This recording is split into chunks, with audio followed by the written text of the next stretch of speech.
কেমন আছো সবাই? আশা করছি সবাই ভালো আছো। তোমাদের ভালোবাসায় তোমাদের আশীর্বাদে আমিও অনেক ভালো আছি। তো এখন বাজে 8টা 20। আমি এখন আটা মাখাতে বসেছি, ঠিক আছে। খাবার এখনো হয়নি। তোমার দাদাভাই এখন বাইরে আছে, বাড়িতে আসেনি, জানি না কখন আসবে, ফোনও করা হয়নি। প্রচন্ড গরম, বুঝতেই পারছো। মা এখন কি গরম হচ্ছে? হ্যাঁ, খুব গরম।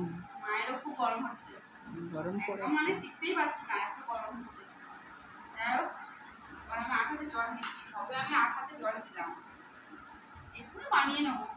বেশি রুটি আজকে হবে না, আজকে দাদাভাই একাই রুটি খাবে।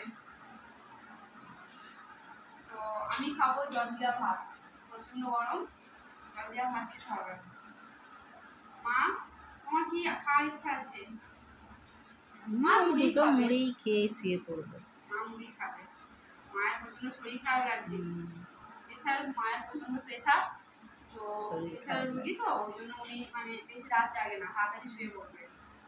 তাড়াতাড়ি শুয়ে পড়বো না, ভোরের বেলা ওঠে, আমার অনেক কাজ। ভোর 4টে থেকে উঠে ঠাকুরের সেবা করে সারাদিন, ঠিক আছে। আর আমি উঠি কটায়? আমি উঠি 7:30। আমার এটা মানে ফিক্সড বাঁধা টাইম, তাড়াতাড়ি উঠতে পারি না, চেষ্টা করেছি, হয় না,